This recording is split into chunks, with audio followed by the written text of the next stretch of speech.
Hey everyone, welcome to my next part, WWE Smackdown Shut Your Mouth. We're on part 28 here, still into December here, third week. We're getting right along to Armageddon here. Anyway, I've been meaning to get this up a little bit sooner, but stuff gets in the way. And that stuff was Fire Emblem. Me and Mackenzie have recorded a ton of Fire Emblem footage, a good 8 hours or so. I've got enough there to keep me going for a while. Just a little note about my last couple of parts. My voice was echoey then, and the reason for that is my laptop was recording from my laptop mic and not my headset mic. Obviously there's a problem there, and we have to fix that. If my voice sounds echoey now, it's because of the room I'm in. It's some pretty neat acoustics in here. And if you hear any tapping, that's because my dog keeps wandering in and out of the room, and it's got hard, I don't know what kind of floor this is, but her claws clack all over it, so obviously, it's going to make some tapping noises. I hope it's not too annoying. It shouldn't be, Hopefully she will get the hint and walk outside the room and go lay down and sleep. It is late. I digress. I'm getting way off topic here. Let's talk about what I've been up to lately. It is wrestling related, I'll tell you that. I've been playing a new wrestling game. It's on the iPhone called WWE Supercard. It is a card battle game. You get a deck of cards and you battle them against other people. Well, not really other people. You battle against other people's decks that are computer controlled. It's really interesting. There's not a lot of bullshit that goes around. It's not pay to win, which doesn't even matter because it's pay to play. I mean, you can pay to win, but the way the game is set up, it's addicting enough that you don't need to pay money to get good cards. I feel just fine playing through it and grinding my way through it. I mean, it is a great time waster. It is very addicting, as I keep saying over and over, but I can't stress that enough. I keep wanting to play this. It's addicting because the games are so short. Like, you can do a game in less than a minute. That's how easy it is.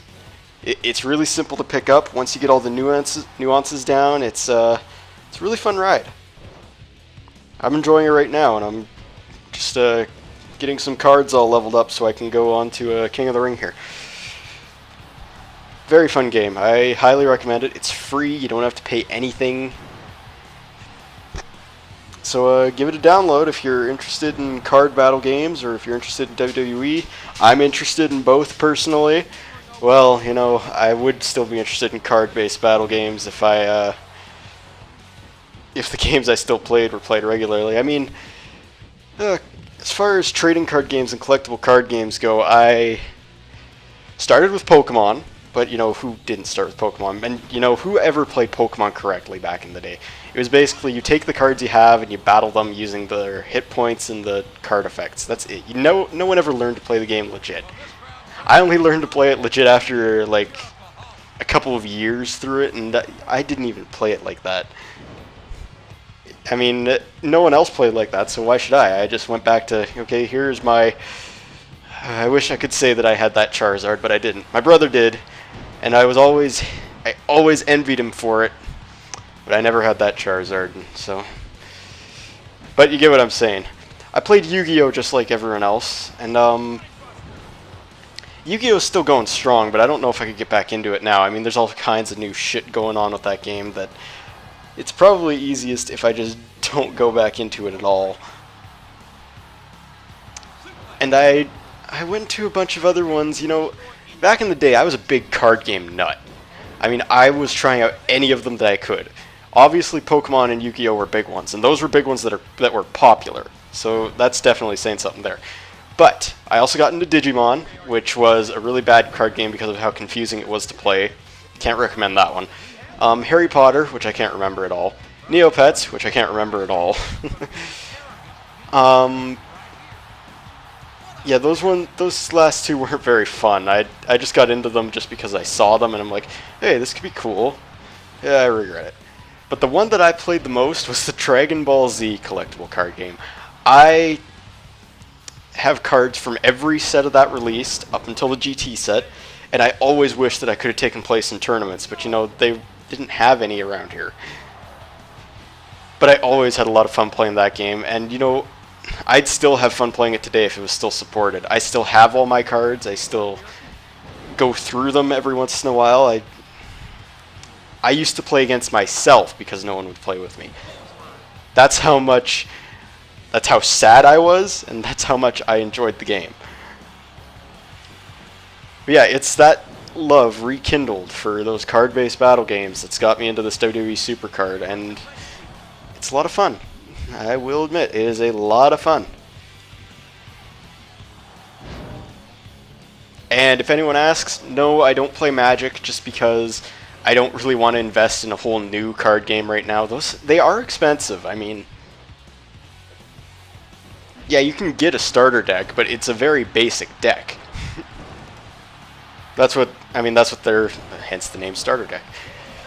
And then getting the cards you want or going through booster packs, it can add up pretty quick. So that's why I don't want to get into it right now. I mean, I'd rather spend my money on video games and whatnot. Anyway, in the world of wrestling video games, like actual console games, I've talked about WWE 2K15 in the last couple of parts and how amazing it looks. They revealed part of the roster recently, and I mean, people are all up in arms about this, and I just can't understand why. Why are people so... You know, I've used this term a lot, but it's true. The video game industry, or not the video game industry, the video game fans, the people who buy these games, they're entitled. Or they feel like they're entitled to something. They feel like they're entitled to all this information, and they think that it's bad that we're not getting it. And it's like, well, you know, you're going to buy the game regardless, so why bother complaining? That's the way I look at it. I mean, people who complain about stuff and say, oh, I'm not going to get the game if this person isn't in, they're getting the game. Don't believe them. Never believe them. I mean, I've heard people say, oh, there's not going to be Legends in this game. They haven't revealed the full roster yet, guys. Oh, I'm not getting the game. Yes, you are. I'm not stupid. I know you're getting the game. You're just saying that. And maybe there are like 5 people out there, but 2K doesn't give a shit if 5 people don't buy their game. Those people can save money. 2K can still laugh all the way to the bank. And a lot of those people wouldn't have even bought the game in the first place. They were just looking for an excuse to justify it. Anyway, I didn't really talk about the game in this part, but oh well. We're turning on Chris Jericho right now because I want that title. And that's about all I can say for this part. So, I will see you in the next one.